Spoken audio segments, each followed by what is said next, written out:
চাইলেই অনেকগুলো রিলেশন করা যায়, কিন্তু চাইলেই সবাইকে মন থেকে ভালোবাসা যায় না। ভালোবাসাগুলো পূর্ণতা পায় তখন যখন ভালোবাসা দুজনের মধ্যে সমানভাবে থাকে। আপন মানুষ তখনই খুব ভালোভাবে চেনা যায়, অভাব যখন দরজায় এসে দাঁড়ায়। এই শহরে রূপের ব্যবসা হয়, মনের না। এই শহরে বিনামূল্যে কষ্ট পাওয়া যায়, ভালোবাসা না। বিষাক্ত মানুষ কখনোই পাল্টায় না, তারা কেবল শিকার পাল্টায় আর সব কিছুর জন্য সবাইকে দোষ দেয়। যার মন যত সুন্দর তার ভাগ্য ততই খারাপ, কারণ সুন্দর জিনিসের উপর মানুষ প্রথম আঘাত আনে। বেশি রাগ নিয়ে জীবনযাপন করলে তুমি কখনো সুখী হতে পারবে না, কারণ রাগ সব কিছু কেড়ে নেয়, কিছুই দেয় না। মানুষ তুমি সেই দিন হবে যেদিন কারোর ক্ষতি করার আগে একবার হলেও ভাববে এটা আমি ভুল করছি। জীবনে কষ্ট দেওয়ার মতো মানুষ পেয়েছি, কিন্তু কষ্ট বোঝার মতো মানুষ আজও পেলাম না। সব কিছু জুম করে দেখো না, এতে আগ্রহ কমে যায়। ধন সম্পত্তি নয়, মানুষের জীবনে সবচেয়ে প্রয়োজনীয় জিনিস হলো মানসিক শান্তি। তবে এটা আমরা যখন বুঝতে শিখি তখন ধন সম্পত্তি হয়তো অনেক থাকে, কিন্তু শান্তির জায়গাটা আর থাকে না। মানুষ মানুষকে সম্মান করে না, সম্মান করে মানুষের অবস্থানকে। তাই নিজের অবস্থান ঠিক করো, সব পেয়ে যাবে। মাঝে মাঝে আপনাকে চুপ করে যেতে হবে। ব্যাপারটা এই নয় যে তার কথার উত্তর তুমি দিতে পারছো না, ব্যাপারটা আসলে এই যে তোমার কথা বোঝার ক্ষমতা তার নেই। এই পৃথিবীতে অতিরিক্ত কষ্ট পাওয়ার প্রধান কারণ হচ্ছে অতিরিক্ত মায়া। যাদের মনে মায়া কম, যারা খুব তাড়াতাড়ি অতীতকে ভুলতে পারে, তারাই পৃথিবীতে সুখী। আশা করা যাবে না যতক্ষণ না পাচ্ছ। যেটা পাবে সেটা তোমার কখনোই ছিল না। অহংকার করো না, এই পৃথিবীতে কাউকে থাকতে দেয় না, কিছু নিয়ে যেতে দেয় না। নিজে থেকে কিছুই আশা করি না, তবে যখন কেউ আশার প্রতিশ্রুতি দেয় তখন সেটাকে খুব বিশ্বাস করে এগিয়ে যায়, আর তখনই টকে যায়। কখনো কখনো সৃষ্টিকর্তা আমাদের ইচ্ছে করেই সমস্যায় ফেলে দেয়, যাতে আমরা সেই সব মানুষগুলোকে চিনতে পারি যাদের আমরা চোখ বন্ধ করে বিশ্বাস করি। উপর দেখে ভেবো না, ঠিক আছে, ভিতরে ভিতরে সবাই শেষ আছে। মুখোশের আড়ালে ওই ভয়ঙ্কর রূপ দেখার পর আমি আর কোনো বিষাক্ত প্রাণীকেও ভয় করিনি আর। একটু ভুল হলেই লোকে মুখ ফিরিয়ে নেয়, অথচ মায়ের সাথে কত ভুল করেছি, মা কখনো মুখ ফিরায়নি।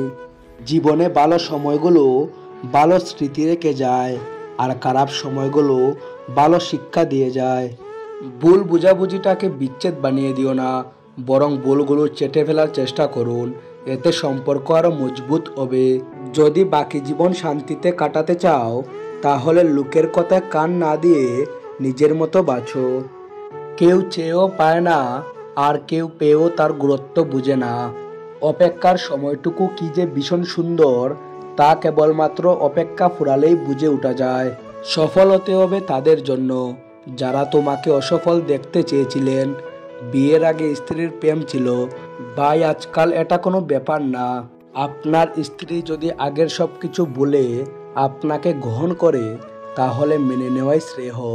তবে উনি যদি আগের প্রেমিকের সাথে যোগাযোগ করেন আর তাকে বলতে না পারেন, তাহলে সম্পর্ক না রাখাই ভালো। বিয়ের আগে কি করছে এই নিয়ে এখন চিন্তা করে লাভ নেই। বিবাহ হলো সৃষ্টিকর্তার প্রদত্ত। ভগবান আপনার জন্য আপনার স্ত্রীকে দুনিয়াতে প্রেরণ করেছেন। সব থেকে বড় কথা হলো নিজের ভাগ্যকে মেনে নিতে হবে। আচ্ছা, কিছু মানুষ তো কখনো কারোর সাথে প্রতারণা করে না, তবে তারা কেন প্রতারিত হয়? কিছু মানুষ তো কখনো কারো মন ভেঙে দেয় না, তবে তাদের মন কেন ভাঙ্গা হয়? কিছু মানুষ তো ভালোবাসতে চায় না, তবে কেন তাদের ভালোবাসা শিখিয়ে ভালো থাকাটা কেড়ে নেওয়া হয়? খুব পছন্দের মানুষের সাথে খুব বেশি কথা বলতে নেই, এতে গুরুত্ব কমে যায়। একটু কম কথা বলা, কিছুটা দূরত্বে থাকা ভালো, এতে গুরুত্ব থাকে, একটা টান থাকে। কিন্তু সমস্যা হলো, যাকে আমাদের ভালো লাগে তার সাথে আমরা অনেক বেশি কথা বলতে চাই। সারাদিনের ঘটনাগুলো তাকে না বলতে পারলে আমাদের অস্থিরতা শুরু হয়ে যায়। তার ব্যাপারে প্রচুর জানার আগ্রহ কাজ করে, প্রচুর পরিমাণে কথা বলতে ইচ্ছে হয়, অতঃপর কিছুদিন যেতে না যেতেই তীব্র আগ্রহ হারিয়ে ফেলি, কথা বলা কমে যায়, গুরুত্ব কমে আসে, তখন ওই পাশের মানুষটা ভীষণ একাকিত্বে ভুগতে শুরু করে।